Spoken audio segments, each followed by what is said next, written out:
And you didn't have to have all that food. You didn't need to have a dog. You didn't need to have anything. And it wouldn't be the Last Supper. You could have called it Coffee with Jesus, and it would have been a very small painting. But I don't think Da Vinci wanted to do Coffee with Jesus.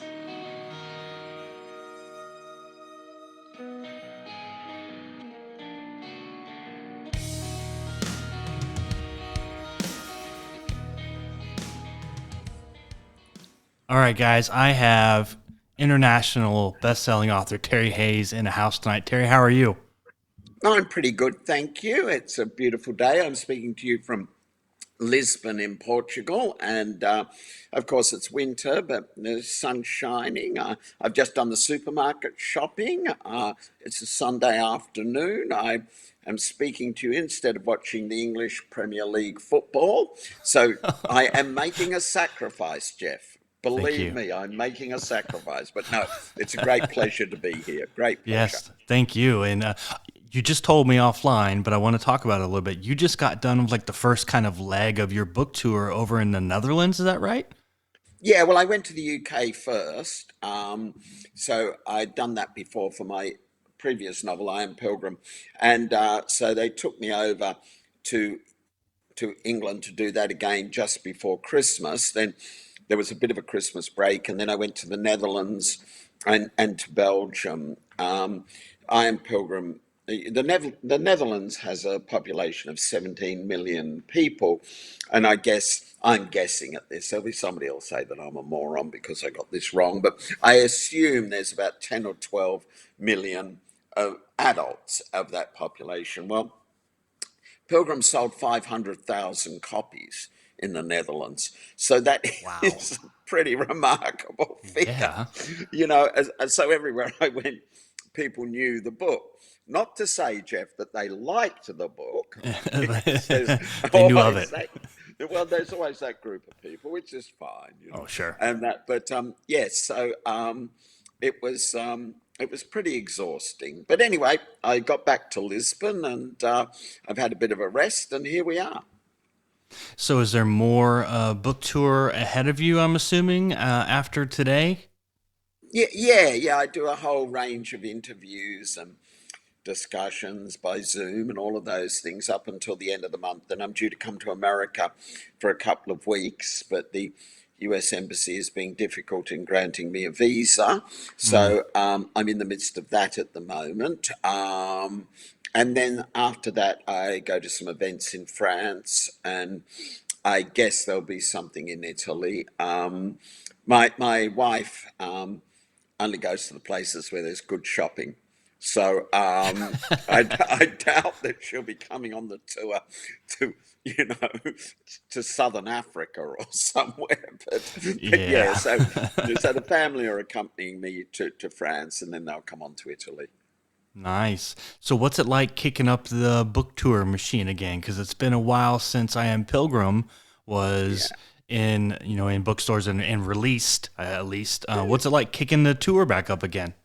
Yeah, you're extraordinarily polite, Jeff, and I like that. It's been more than quite a while. It's been 10 years, and we can talk about the reasons why if you wish. But Yeah, um, sure. it's exhausting. It really is, because by the end of it, I was speaking to my film agent in Los Angeles, and he said, "Are you okay?" I said, "Yeah, I'm okay." He said, "But what's wrong with your voice?" I said, "Well, I've had 10 days of doing nothing but talk every waking minute." I said, "I've got laryngitis," which is not surprising. Yeah. Um, so it's very exhausting. But Jeff, it's a necessary part of of doing the job that I do. Lots of authors don't like doing it, which I understand. But you know, there's this huge wall of indifference out there amongst the public. They have no reason to pay any attention to my books or the movies that I made or the TV series or anything else. You've got to get out there and try to help people climb that wall. And that's for the benefit of the publishers, of course, hopefully, not according to a small group of people on Amazon who write reviews, but hopefully it's to the benefit of the public. And obviously, it's to the benefit of me. You know, there's nothing worse than being a storyteller and there's nobody in the audience. I mean, you're no Yeah. longer a storyteller. You might as well write a diary. You're Mm. writing for yourself. Well, I don't do that. Of course, I write for myself, but I also write for people to read it and go on the journey with me. So yeah, I get out there and beat the drum and dance around and make an idiot of myself. And people seem to appreciate it to some extent. And that's so yeah, I don't object to it, but it is tiring. You get asked so many questions, both by people like yourself, but Yeah. also it's always thrown open to the public. And people, have somewhat unusual questions on occasions, Oh, I'm sure there's some bold people out there that try to, I don't know, probably get a little personal or press their luck with a question or two, and I'm sure that's a. I don't know that myself, but I'm sure it's just frustrating. Yeah, yeah. Well, it's not frustrating. I don't mind. I mean, I stand up there and they have every right to take a shot at me. I mean, if I didn't like it, then I don't have to do it, do I? But it's questions like, look, I'm interested in being a writer. What's some advice you can give me? Well, Yeah, uh, so that, general. that could take me 3 weeks Yeah, lots of to advice. even get started. So, Yes. but on the other hand, you don't want to be rude to people. You, No, yeah, you of don't course. you don't want to discourage people. Um, you know, uh, when I was first starting out, I think I was just leaving high school, and I wanted to be a writer. And I met somebody who had written some things, and I asked him what his advice was. He said, "Well, if you really want my advice, get a job selling socks in a department store." And I said, "Why would I want to do that?" He said, "Because then you'll have a lot of free time. You can stand around, there won't be that many people buying socks, and you can think about your story." He said the mistake that a lot of people make is that they take on very demanding jobs. They get home, they're exhausted, and they've got to force themselves to go and sit, in those days with a pen and paper or a typewriter or whatever. He said they don't have any energy left. Do a job that takes no energy and no mental thought whatsoever. So of course I didn't listen to him. I went and became a journalist, but Yeah. I don't feel like standing on stage in Amsterdam saying to people, get a job down there selling socks, But I Yeah. often think it was very good advice. So I have to think up encouraging things that uh, exist in the real world. The last thing you want to do is discourage anybody. That's the last thing, because once you decide, I think, that you want to attempt to be a writer, the whole world discourages you. It's a very, very difficult journey. I'm not saying Agreed. it's not cancer research, but it is a very difficult journey, and the smallest setback can have a very elevated effect on you. Hmm. You give somebody 3 pages to read, and they're not rolling around on the floor with laughter or cheering you from the rooftops, and you think, "Oh, I'm no good at this. I can't do that. I shouldn't do it." So, yeah, I stand up there and say, "Go for it." Most people fail because they don't try. You're Um, you're right. and I say that to my kids.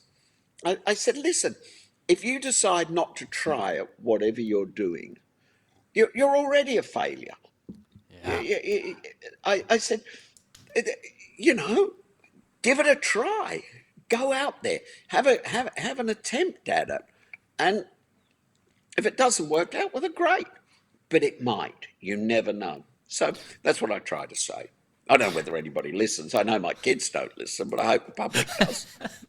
I feel the same way. I talk to my kids sometimes, and I'm like, am I talking just to hear myself talk, or are you are you gonna listen to me? Like, I know I don't look like the smartest man in the world, but like, I did this stuff before you, so I'm gonna have an idea. But I don't get into an argument with them about it. I say what I have to say, and if they don't listen, they don't listen. Well, yeah, it's a bit like your characters in a book or in a movie, For the first bit, they're like your kids when they're really little. They do what they're told. They admire you unreservedly. They go here, do that, listen to this, do the other. And your characters are like that. You order them around, like they're pieces on a chessboard, and you move them here and nobody objects. Unfortunately, the characters, like all of our kids, everybody who has kids, your characters become teenagers. And pretty soon, doesn't matter what you say to them, they decide they're going to do what they want to do. And, so your teenage children are arguing and disputing whatever advice you're trying to give them. And that happens with your characters as well. You've, you've set them up, but now you get to a point where you think, no, no, I want to get this character into that situation, but I've set him up that he's not completely stupid. He's not going to walk into the haunted house and look around and say, gee, isn't that a nice staircase? I think I'll go up there. If you've set him up intelligently, he's saying, no way am I going in that house. And it doesn't matter how you try to force him or her, they won't. You can write it that they do it, but you don't believe it yourself. And if you don't believe it yourself, you can bet your life none of the readers are going to believe it. They are going to think, oh my God, this is, convenient. Or what? He or she was very intelligent 5 pages ago. Now they've suddenly become a complete moron. So, you end up being a victim of their maturity, just like every parent in the world. Yeah. Do you think that do you think that readers are tougher on a book than they are like on a movie? Like we expect in a horror movie a character to run up to the ugly looking shed and go hide from the bad guy in there, and everybody goes, why would you do that? That's the dumbest idea in the world. But if you do that in a book, but we cheer and all that in a movie, but if you do that in a book, you're getting crucified. Yeah, yeah, no, no, it's a very interesting question. It's absolutely true. I mean, I could say it's because people that read books are far more intelligent than people that just watch movies. But seeing as I've made both or done both, that is not true. No, you're exactly right. We're willing to go with a movie, to go along with a movie's narrative, and make leaps across the unknown or across stupidity because the movie is is working very, very fast. Hmm. You don't have time often to sit there and contemplate the stupidity because, yes, he's gone into the shed at the back. There's a blood trail there. There's a guy on the loose with an axe, and he decides he'll go in and get the lawnmower out. Well, it's not a good idea. But before you can really, get into it, and God forbid, talk to your friends or the person sitting next to you. I hope people don't do that. The guy with the axe is already coming out of the shadows. So you have to sort of say, oh my God, I might not think that was a smart thing, but here comes the axe. Yeah. So you don't have time. But you also in a movie have a lot of help in making those narrative leaps. You have the music. Yeah. You might Yeah. not. You might be looking at your iPhone, at your phone, but the music's telling you something dreadful is about to happen. Yes. You've got the cinematography, and you're sort of looking around thinking, well, there's a nice pool of shadow over there. Is he there? Now the director is starting to change the emphasis of where you're looking. And now you're doing, a steady cam shot behind our hero, and you say, oh my God, this is the point of view of the killer. It's all coming at you.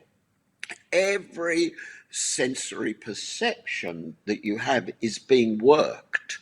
And that, so, you know, people, there are people all around you, and you start to feel their anxiety rise. Now, a lot of them may not be, you know, the sharpest knives in the drawer. They might not care that he shouldn't have gone into the shed at the back. Why mow your lawn now at 2 a.m. in the morning? They don't care. Yeah. They are getting into a high anxiety state, and as we know, that's infectious. And that, so you're sitting there trying to hang on to reality and say nobody in their right mind would do this. But the music, the cinematography, the set design, the dark shadows, the people around you, and a host of other things which are not easily identifiable are working on you. Hmm. Now, that doesn't happen in a book. That Yeah. does, you can stop and say, after the paragraph of him entering the shed, you can stop and say, this is ludicrous.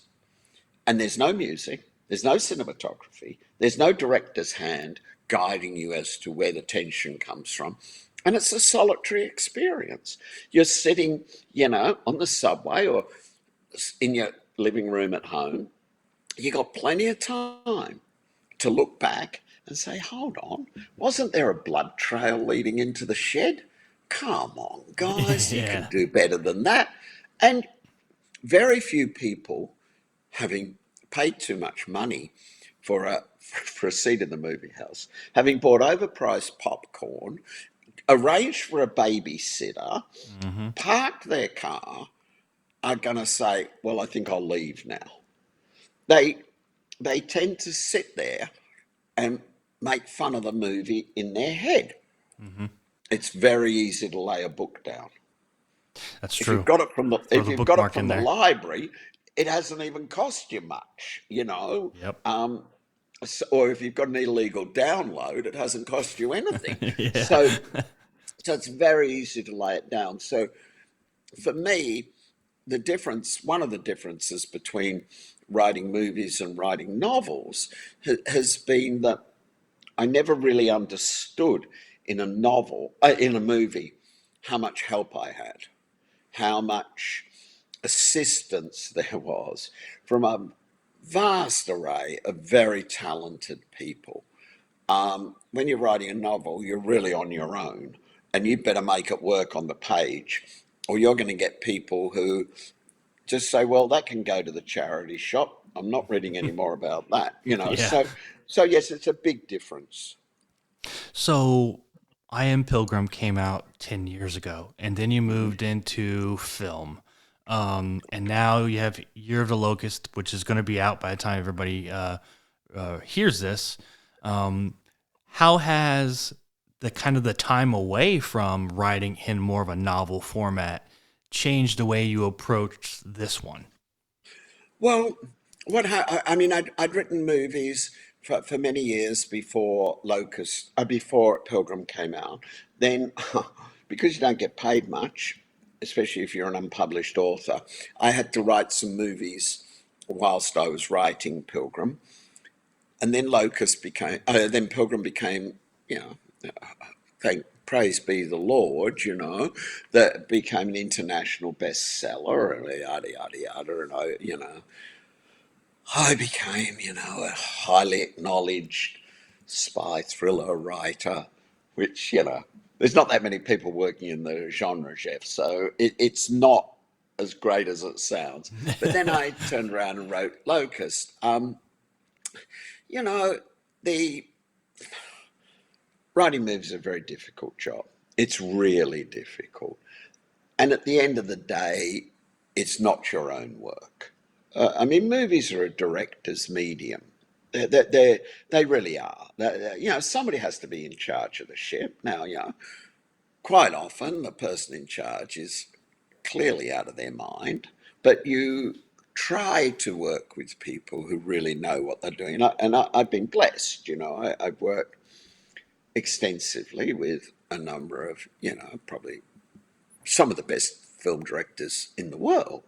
And that, so, that was very rewarding and a wonderful experience generally. And that, but it is their vision. When it Mhm. comes down to it, it does not matter much how the writer might have envisaged the scene. The director may have a different perspective on it. And then when you're dealing with movie stars, a good number of them fancy themselves as writers. Well, that's great.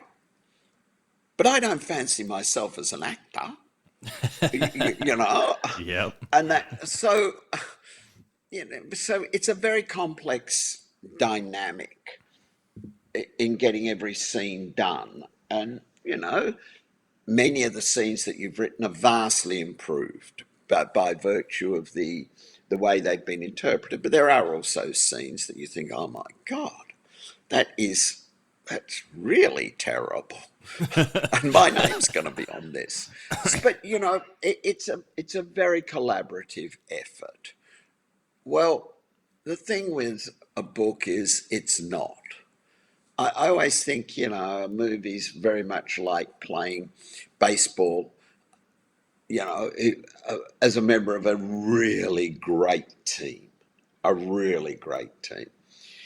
Whereas writing a novel is like playing singles in the grand final at Wimbledon. It's just you out there and the enemy over the other side of the net. Right. So it's a very, very different experience, and it's very lonely. And you're very emotionally raw because you have no idea if what you're doing is actually any good.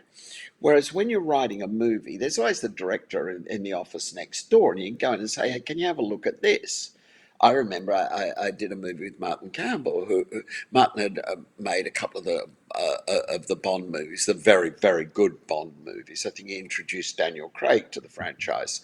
And he'd also made Zorro with Antonio Banderas and Catherine Zeta-Jones, which is a very, very good movie. Hmm. And I remember writing a scene for this movie that Martin and I went and made, and I was very unsure about a particular scene, and I walked into his office and I said, "Hey, can you just take a look at this? Just tell us what you think." Well, I don't want to stand there whilst he reads it, so I go back to my office. I hear this great roar of laughter, and he comes in and he says, "That is absolutely fantastic." Now, I didn't know that. I thought I thought it might be so stupid or so there's such a fine line between something being good and something being really bad. and so you have that opportunity to discuss it with people. The editor, before you've even started the film, the editor's employed and he'll read the screenplay and he'll say, I can tell you this, it's really going to slow down around page 68. So you address it. It doesn't happen with novels. You just keep ploughing on. When you write books like I do, 270,000 words, of which is, getting on for 2 or 3 times the length of a normal book.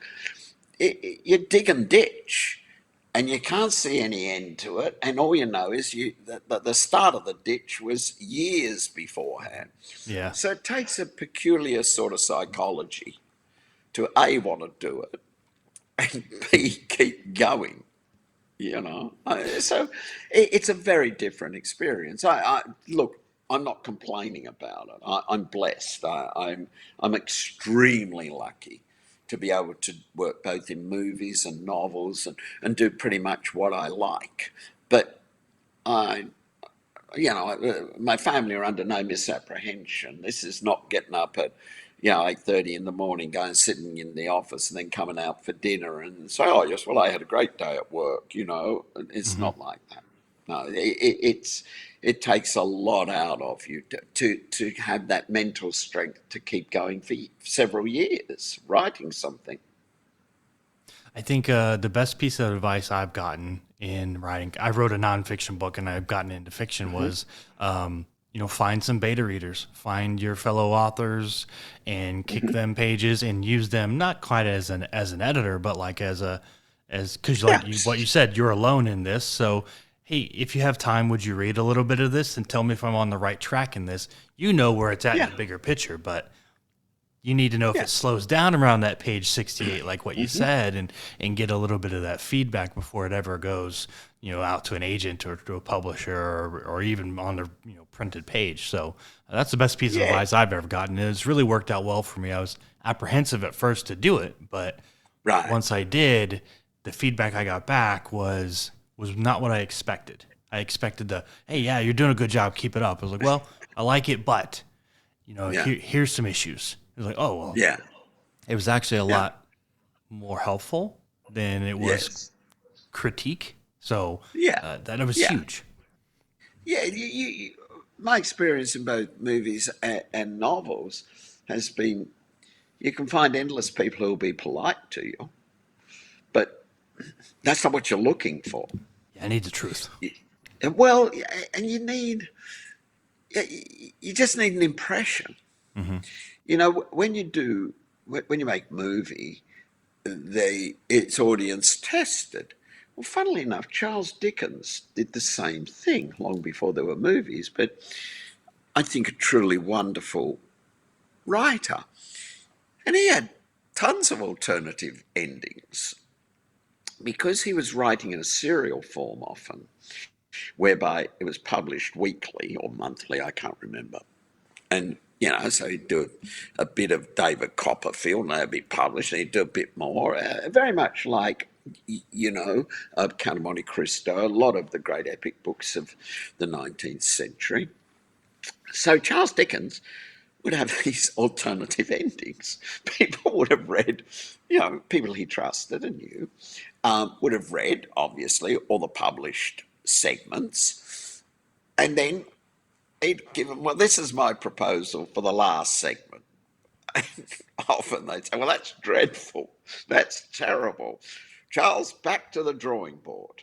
And, uh, and he truly wrote some great books, full of coincidences, I might say, which is an issue close to my heart because I'm sick to death of reading on Amazon and Goodreads. Not that I read those things anymore, I've given up. But, well, isn't it a coincidence that such and such happened? Yeah, well, so what? Go read Charles Dickens. If you want to read about coincidences, read some of the great novels that have ever been written. Yeah, it's a tool of narrative storytelling. But in movies, you audience test it, and they'll in those days, when I was first starting out in movies, people would fill out cards. And I remember George Miller, who I made a lot of movies with. George's gone on to win a couple of Oscars, and is one of the most highly regarded directors in the world. He said an interesting thing to me. We're both starting out in the business, and he said, the cards. I said, yeah, yeah. Boy, the spelling amongst the American public leaves a bit to be desired. I said, gee, this was before spell check or anything. I said, my God, this is a worry. And we laughed. And he said, you know, in the generality of it, they get it right. You might have 800 cards. And when 600 people are telling you they don't believe the ending, you don't need to argue with them about it. When Hmm. you've got that many people, they are right. It doesn't matter what you think or he thinks. It doesn't matter if you can justify it.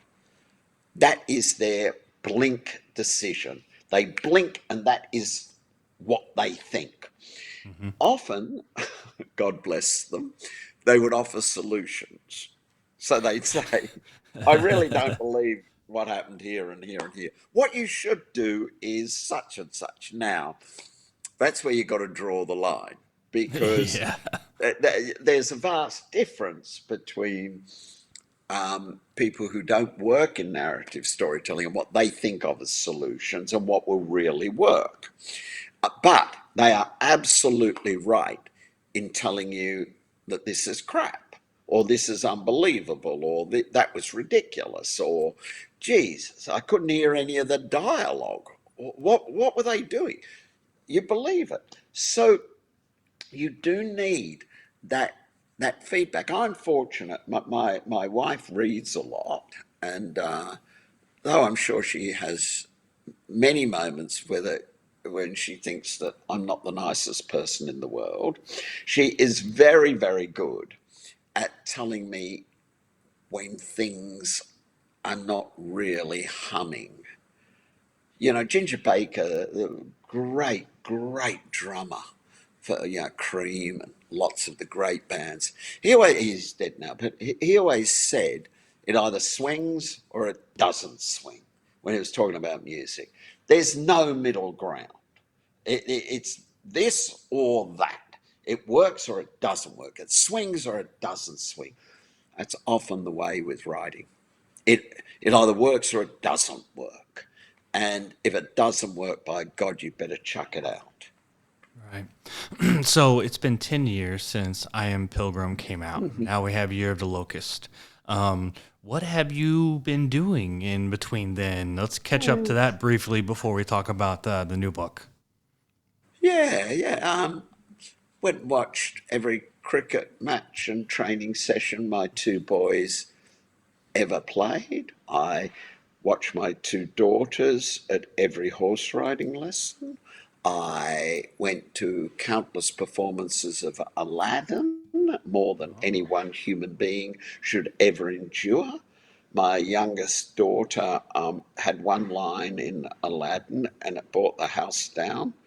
So she decided that this was something to be developed and copied.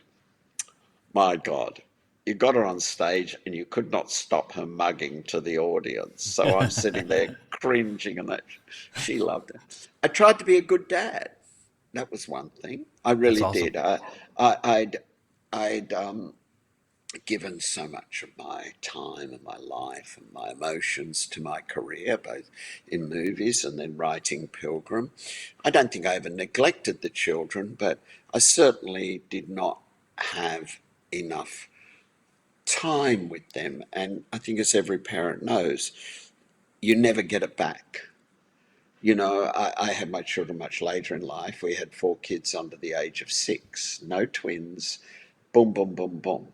And we were a very close knit family. And I knew enough to know that that was valuable, really valuable. So I did that. I had a lifelong dream to write an epic novel that was widely acclaimed and sold a lot of copies and, you know, hit it out of the park. I don't know whether I did, but that was a lifelong ambition. I'd been a migrant child, growing up in very, very difficult emotional and psychological circumstances, and I took refuge in reading when I was very young, and it quickly became my lifelong ambition. You know what it's like, Jeff. When you're 7 or 8, you can be anything in the world. Oh yeah. And I'd go to the library or go to the local bookstore, and there were thousands of books. So I figured, well, it can't be that hard, can it? I mean, there's look at all these people that have done it. So of course it was very natural for me because I loved reading. I loved the escape of reading. That's something that no creative writing class can ever teach you. The psychological wounds that you're trying to bind through how you tell stories or why you want to tell stories. So I found escape in that. So it was wound into my DNA. I I had always wanted it.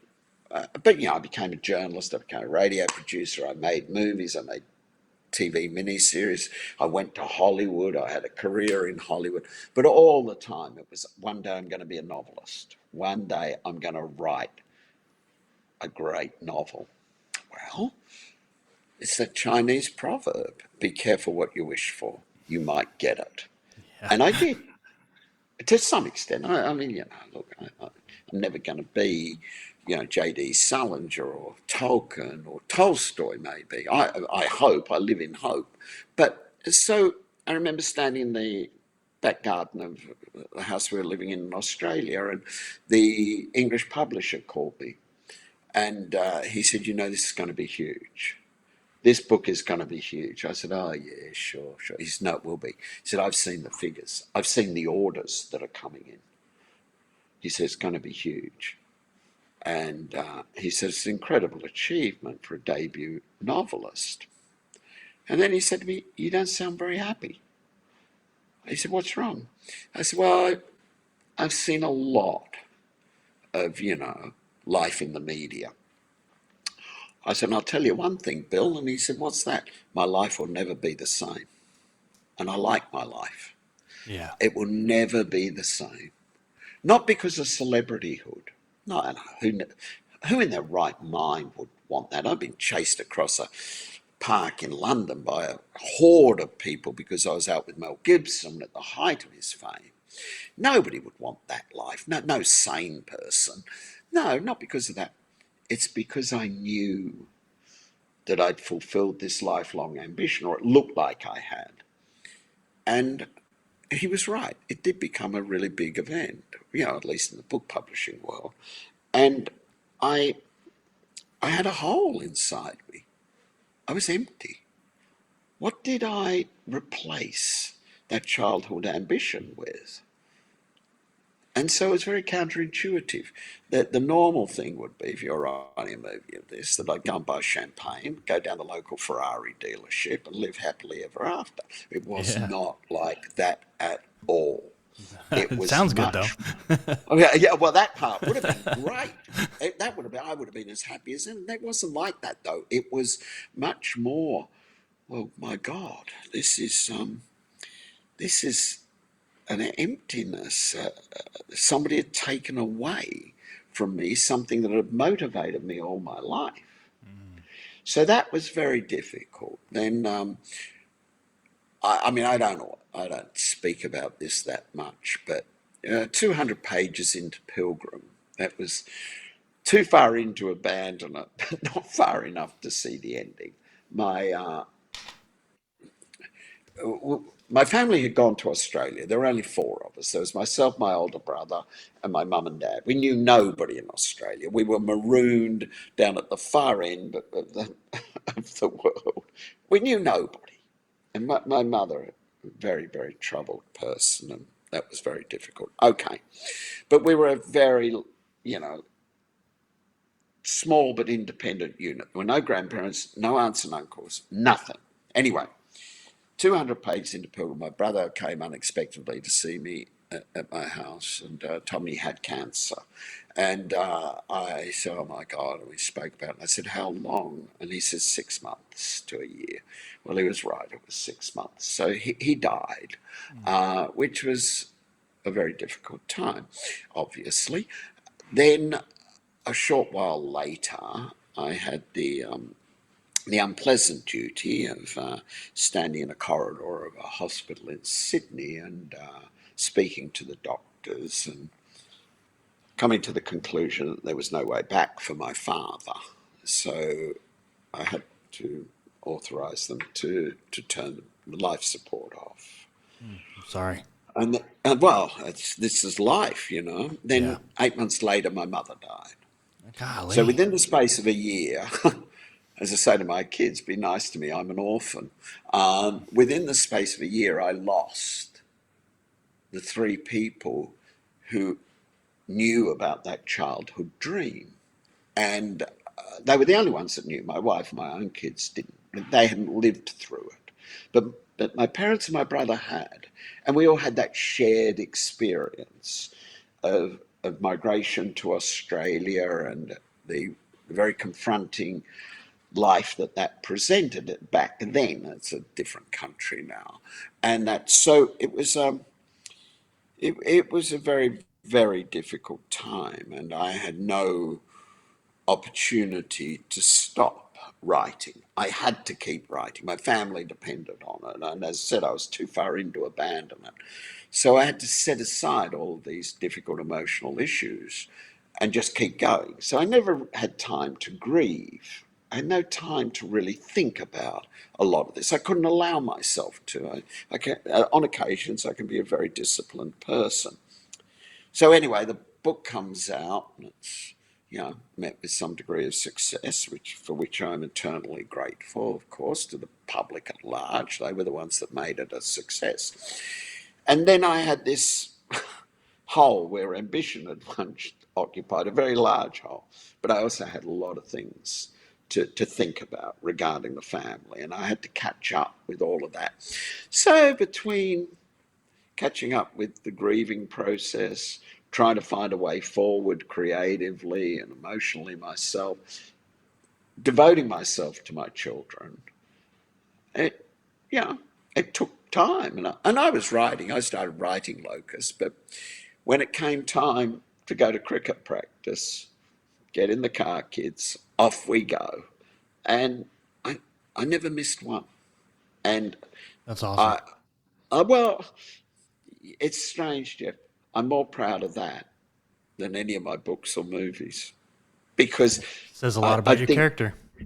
well, and I think everybody who's had kids Yeah. knows Yeah. what a Oh yeah, I get job it. it is. It is. Yeah, It's yeah, a yeah. it's a It's thankless, yeah, time 24 consuming, 7. physical. Yeah, it's a huge endeavor, and you don't know what the results are going to be. You hope that the results are going to be wild success beyond your achievements and in your imagination. You just don't know, and it's an investment that you just have to do. Yeah, absolutely. Like you see, especially on back in the days of very tabloid American daytime TV, you'd see mothers come on with their 14-year-old boy or girl, and the kid is clearly out of control, and nobody knows what to do. And somebody along the lines of Jerry Springer or somebody else will be giving them gratuitous advice and what have you. And I often sit there and think to myself, yeah, 14, that's too late. The die is already cast, the character is formed, the relationships are set in stone. And we all know this. It starts the day, well, it starts before they're born. I mean, my wife was crazy about nutrition. I mean, God, the stuff we had to eat, it was, appalling in my view. But, she was going to be the healthiest mum ever. And then from the day they're born, you start, as you say, to make that investment. And I did. And I never stopped. I mean, the eldest is 22 now, and the youngest is 16. And I I think they've turned out pretty well. But they've got a long road to go, so we shall see. But so it was a combination of all of those things. I had, as a young man, I had been a monster full of ambition. I was 21 and I was appointed by Australia's most prestigious newspaper group to be a foreign correspondent in New York. To this day, I'm the youngest foreign correspondent ever sent by an Australian newspaper group. Wow. And But that was just, I mean, I like to think I had some abilities, but I certainly had a lot of ambition. And I'd sacrificed a lot. I'd lived all around the world. I had paid a very high price. Well, I got somewhere with it, and I had the good sense to say, I'm not going to pay in my children's lives for my ambition. So I'd had a successful book. I had a lot of issues to deal with myself, and I had 4 kids to bring up. And I don't regret that for one moment. The publishers regret it. That they wish I'd write a book every 2 or 3 years, and we'd all make a lot of money and all of that. Well, yeah, you know, who remembers how much money you made? But people do remember if you're a good father or a good mother. Oh yeah, So yeah, memories are totally different than a paycheck. yeah, you bet, you bet. Big So time. so yeah, so I'm not as evil as my kids say. They call me Adolf because I'm very tough on them. That like I mean about schoolwork Yeah. and doing things properly Yep. on Me that. too. But yeah, but I'm not as bad as they say. I don't think so anyway. Well, before I let you go, let's talk briefly or real quick about Locust. Yes. First big question is really how long did it take you from kind of start to finish to do Locust, given the big kind of gap between the last one? Well, I suppose if I'd have not had all the other issues, it would have taken 4 or 5 years to write. Now, yeah, people say, oh, geez, that's a long time. Yeah, but look, it's 270,000 words, so it's about 3 times the length of a slim novel. But, on a Word document, when you're writing, it tells you down the bottom of the document how many words you've written. Now, I know how many words I wrote for Locust because thanks to Word document, I wrote 1,080,000 words. What? So I threw away 800,000 words. Now, Bob Wow. Dylan says, no, yeah, Bob Dylan's a hero of mine, but okay. Bob Dylan says you got to write 100 good songs to find one good one. Okay. Well, you know, he knows he won the Nobel Prize for Literature. I think he's the greatest poet of the 20th and 21st century, so I'm willing to listen. Yeah, I I write something and I think, oh yeah, that's all right. And then I go on and I go on, and then I find that I've gone off at a tangent. It's what I was saying before. Well, oh God, I've got to get him into this shed at the back of the garden, and if he walks in there, he's a complete lunatic. So I've got to go back and think up, either get rid of the shed at the bottom of the garden, change the character so that he's a real moron. Now, who wants to spend 800 pages with a moron? Well, I don't know. So, my wife married me, so maybe there are people that would do it. I don't know, Jeff. So I'm always changing. There's a guy called Dean Kuntz who's a writer, and the Washington Post had a very interesting profile on him, and he's written 109 books. Now he's not that old, and yeah, he's not young, but he's not that old. He's not like 400 years old. He has, and that's an incredible achievement. Make no mistake, that is really remarkable being able to do it. And I'm the first person to put my hand up and say I couldn't do it. And he's got a business model that works, a creative model that works, and God bless him, he's had a huge amount of success. 109 books. J.R.R. Tolkien wrote 2 books, the Lord of the Rings trilogy and The Hobbit. So we all have a choice to make, don't we? But not just novelists, but everybody in life. You have a choice to make. How do you want to live your life? Now, Dean Kuntz made a choice for himself that has proven to be the correct one. Tolkien made a choice that also proved to be correct. Personally, I would rather be J.R.R. Tolkien. And I do think that Lord of the Rings will outsurvive most of Mr. Kuntz's work, mine included, and probably everybody else's, or a large number of people. J.D. Salinger wrote Catcher in the Rye, the only book he ever published. Harper Lee wrote To Kill a Mockingbird and never wrote another book. So it's not the volume, it's whether you hit that sweet spot Yeah, of the speaking quality. deeply to people. Yeah, and that. So I, for better or for worse, wanted to write big, epic stories because that's what I loved. And so I went down that track. And it's that the Irish have a great saying. It's used in Locust. Sometimes you need an old dog for a hard road. Well, writing epic spy novels is a hard road, and I try to think of myself as an old dog that can make it to the end, and I have twice. So yeah. So Locust is a big, sweeping, uh, epic spy thriller that travels all around the world and goes into some extraordinary places and has some quite surprising narrative twists to it. And yeah, that's the sort of book I like to read. And if other people like reading those sorts of books, God bless them. Sorry, the pun intended. We're on the same page. Now, there Yeah. are plenty of people who like reading James Patterson, thank God. And, it's shorter, sharper, impactful. They love it. But that's not what I read, and it's not what I write. So I just do the best I can and try to stay true to myself. What would you tell people about this book that would be kind of the catchphrase of Locust to tell them to go get it and to invest the time in 800 pages if maybe they're used to shorter books?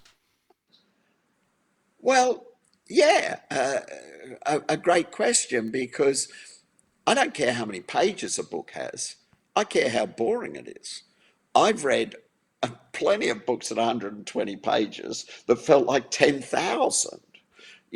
Mark Twain read the Book of the Mormon Faith, and he actually read it from start to finish, and he described it as chloroform in print.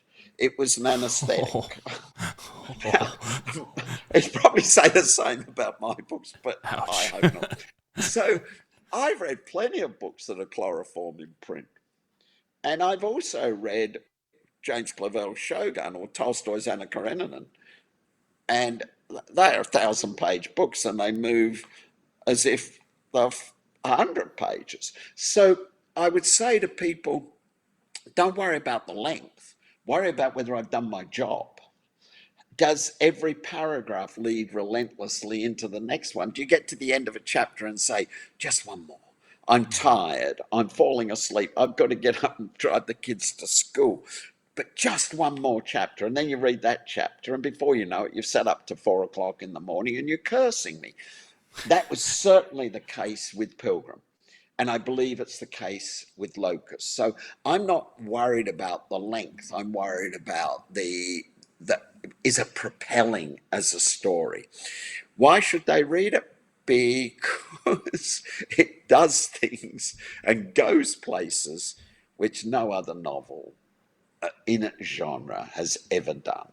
It takes you into denied access areas, well, and this is a particular form of life in the CIA. So you get to go to Baikonur Cosmodrome in Kazakhstan. Now, I don't know, maybe there's been novels set in Baikonur Cosmodrome. I've never read one. But it takes you into Iran in very extreme circumstances. It's globe trotting, and I had the idea that every few pages, my lead character, codenamed Kane, would be in danger. So there are some very harrowing scenes in it. But of course, it's a spy novel. He Sure. survives. Yeah. I was once sitting with the the then president of Paramount. We're watching a movie together, and that was a very tough sit. And he turned and he said a very interesting thing to me. He said, Terry, in all storytelling, sad is good, depressing is bad. So I've always remembered that. So there are some highly emotional events. Uh-oh.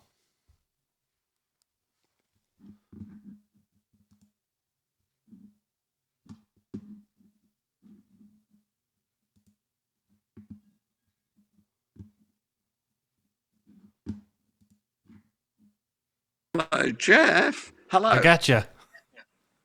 The web page reloaded for some reason. That's okay. I still gotcha, so we're good.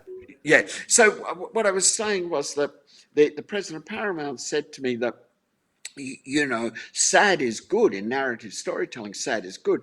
Depressing is bad. Well, I didn't want to do depressing, but I certainly wanted to do a lot of sequences that were emotionally very intense. And I made a decision that every few days, Kane, that's his code name, would be in life threatening danger. So even I got exhausted by what this poor guy had to go through. But he was tested to the very limit. And I think that no hero in any narrative is any good unless the bad guy is really outstanding. You Yeah. have to make your bad person really intelligent, very ruthless. You have to Yes. pitch them at an enormously high level so that Kane can never feel adequate to the job, but somehow manages to triumph. So you learn quite a lot about him. I hope it's a thrilling story. That's my objective. If people feel, and I read this from time to time, oh, he should have had an editor. They should have cut 300 pages out of Pilgrim or out of this or whatever. Yeah, sure, okay. If you're that busy that you want to not read a long novel, then don't start it. Yeah. I mean, that and you know, I don't know. The Bible's the biggest selling book in history. It's I massively guess long. there are, yeah, I guess there are people out there saying, well, it'd be a lot better if they just did the crucifixion and forgot about all the rest of Cut it. some of this stuff out. I mean, look, you can go to a to a religious, place of religious worship in Italy, and you can see Leonardo da Vinci's Last Supper painted along the wall. A very impressive piece of Renaissance art, really impressive. Okay, it's big. It's big. It's the Last Supper. It's got all the disciples there. I think it's got a dog in it. I'm not sure. There's food. Jesus is there. There's Judas. Everybody's there. Now, it didn't have to be that big. He wasn't getting paid by the square foot or something. It didn't have to be that big. That was his perception of the Last Supper. Now, he could have just had Judas in order to betray Jesus. So you'd have Jesus, you'd have Judas, and you'd have a couple of the star disciples, the most valuable players in the disciple team, maybe John and Mark, maybe. So you'd have those two. And you didn't have to have all that food. You didn't need to have a dog. You didn't need to have anything. And it wouldn't be the Last Supper. You could have called it Coffee with Jesus, and it would have been a very small painting. But Yeah. I don't think Da Vinci wanted to do Coffee with Jesus. He wanted to do the Last Supper. And there are lots of people, I'm sure, who go there and think, well, it's too big. Okay, all right. Has it done anybody any harm? Has it hurt anybody? Has it caused them grief? No. I mean, you can walk down, in Florence and see that incredible Michelangelo statue of David. And to be really honest, Jeff, it doesn't have to be that big. Yeah.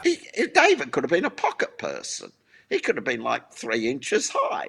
And you'd say, well, that's an interesting little pocket person. But Michelangelo decided it was going to be big. It was going to be, that's what he wanted to Yeah. do. I Big don't and know why epic. he wanted to do it. I don't know why Da Vinci wanted to paint an entire Last Supper. I don't know why Terry wants to write epic novels. I don't know why Chris Nolan wants to make 3 or 4 hour films. But I'm willing to go on the journey. Sure. I'm willing to Oppenheimer was sit there. great too. I'm sorry? And Oppenheimer was great too. It was fantastic. I loved it. It was long, but I mean It was it was long, great. but yeah, that was his vision of how to tell the story. I'm sure there are people that would think, oh well, Oppenheimer would be a lot better if it was on TikTok. Well, it might have been, but it wouldn't have been Oppenheimer. Yeah, It would no. have been, it would have been just an explosion, boom. Yeah. so, so yeah. So I hope people who pick up the book will cut me a bit of slack and sort of say, well, let's see if he can sustain it. Steven Spielberg says, making a good movie is like skating on thin ice for mile after mile after mile. I think that's true of writing an epic novel. You're skating on thin ice, and hopefully the public will say, well, he hasn't fallen through yet, or, oh my God, he just fell through, but never mind, give him a hand up and get him back skating. So that's my wish. We'll see what happens. Well, last question before I let you go, because I've had you for about an hour now. And you can answer this as lengthy or as short as you want to. Totally up to you, because it might be a too early kind of question. What are your thoughts on a third book? Well, I've contracted in Okay, a so moment there's of the great answer. weakness, when I was exhausted and at a very low ebb, um, publishers contacted me from a number of countries and said, Pilgrim 2 would sell huge. Have you given it any thought? Well, I have. Of course I had. I know that character inside out. And so I'll be walking around and I think, oh, that'd be a good moment for Pilgrim. Or what would Pilgrim do when this person cuts him off in traffic? Would he stop the car, get out, and kill the other driver? Probably. I think to myself, channeling all of my frustrations. I don't think people would actually do it for a moment, but I would. So I think about it all the time. So they called me when I was deep into Locust and said, "Hey, do you want to? If you've given it any thought, would you be interested?" So yeah, they went through the figures and there's always a business side as well as a creative side. And Sure. I said, sure. So I've contracted to do Pilgrim 2. And I do have a very good idea of what that story is and what the key relationship is. So I'm starting to work on that.